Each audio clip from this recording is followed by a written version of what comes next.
Hi అండి, అందరికీ నమస్కారం. Welcome to my YouTube channel Jyothi kitchen.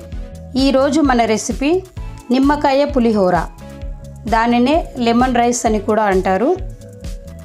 ఈ లెమన్ రైస్ తయారు చేసుకోవటానికి కావలసిన పదార్థాలు: ముందుగా ఉడికించుకున్న అన్నం 1 కప్పు, తాలింపు గింజలు, పచ్చిశనగపప్పు, కరివేపాకు, ఉప్పు, పసుపు, కొంచెం మెంతి పొడి, నిమ్మరసం, పచ్చిమిర్చి, వేరుశనగ పల్లీలు, పోపుకు సరిపడినంత ఆయిల్. నిమ్మకాయ పులిహోర తయారు చేసుకునే విధానం: ముందుగా స్టవ్ వెలిగించి ఒక కడాయి పెట్టుకొని, కడాయి వేడయిన తర్వాత పోపుకు తగినంత ఆయిల్ వేసుకోవాలి. ఆయిల్ కొంచెం వేడెక్కిన తర్వాత అందులోనే పోపు దినుసులు, పచ్చిశనగపప్పును వేసుకోవాలి.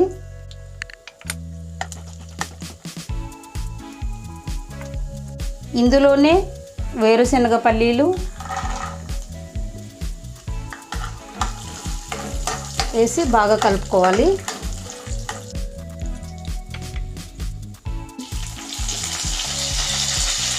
కరివేపాకు, ఇందులోనే సన్నగా కట్ చేసి పెట్టుకున్న పచ్చిమిర్చి ముక్కలు, వీటినన్నిటిని బాగా ఫ్రై చేసుకోవాలి.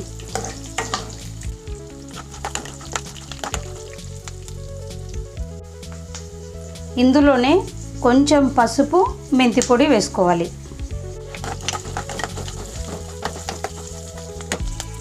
చూసారు కదండి, ఈ విధంగా పోపు ఫ్రై అయిన తర్వాత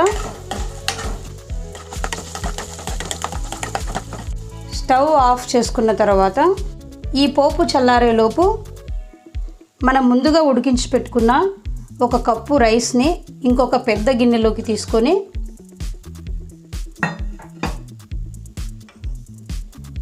అందులోనే రుచికి సరిపడా సాల్ట్,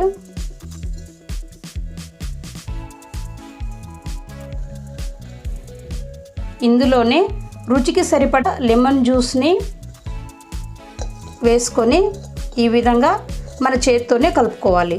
ఉప్పు, లెమన్ జ్యూస్ మొత్తం రైస్కు పట్టే విధంగా ఈ విధంగా కలుపుకోవాలి. ఎప్పుడు వేడి అన్నంలో వేడి పోపుని వేసుకోకూడదండి. కొంచెం అన్నం చల్లారాలి, పోపు కూడా చల్లారాలి. అప్పుడే మనకి ఎలాంటి స్మెల్ లేకుండా పర్ఫెక్ట్గా లెమన్ రైస్ తయారవుతుంది. ఇందులోనే కొంచెం నెయ్యి కూడా వేసుకోవచ్చండి, కానీ నేను ఇక్కడ వేయట్లేదు. ఈ విధంగా కలిపి పెట్టుకున్న అన్నంలో మనము ఈ పోపును వేసుకోవాలి.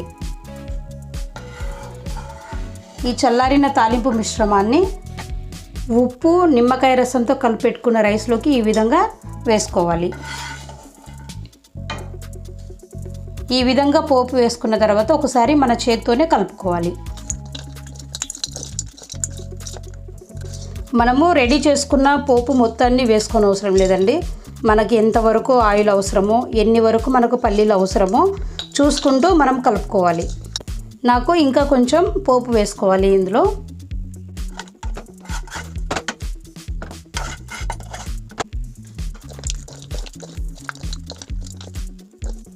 నిమ్మకాయ పులిహోర కానీ లేదంటే చింతపండు పులిహోర కానీ మన చేత్తో కలుపుకుంటేనే టేస్ట్ ఇది.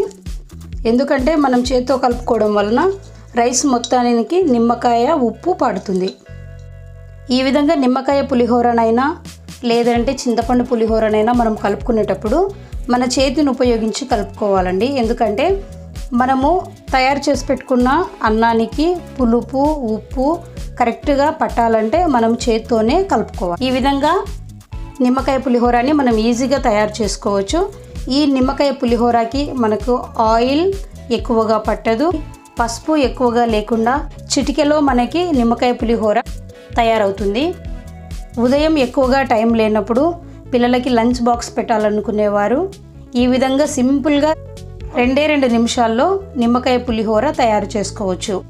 ఈ నిమ్మకాయ పులిహోరను తయారు చేసుకోవటానికి నేను పోపు వేసుకున్నాను కదా, ఈ పోపు కొంచెం మిగిలిందండి.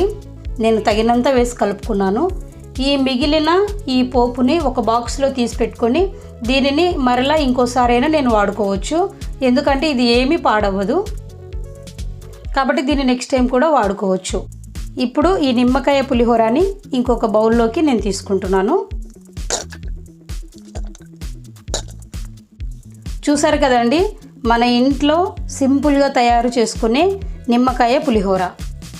ఈ విధంగా 2 నిమిషాల్లో సింపుల్గా తయారయ్యే నిమ్మకాయ పులిహోరని మీ ఇంట్లో కూడా తయారు చేసుకొని టేస్ట్ ఏ విధంగా ఉందో కామెంట్ రూపంలో తెలియచేయండి. లైక్ చేయడం మాత్రం మర్చిపోవద్దు. జ్యోతి మీసా అనే యూట్యూబ్ ఛానల్ని సబ్స్క్రైబ్ చేసుకోండి. Thanks for watching.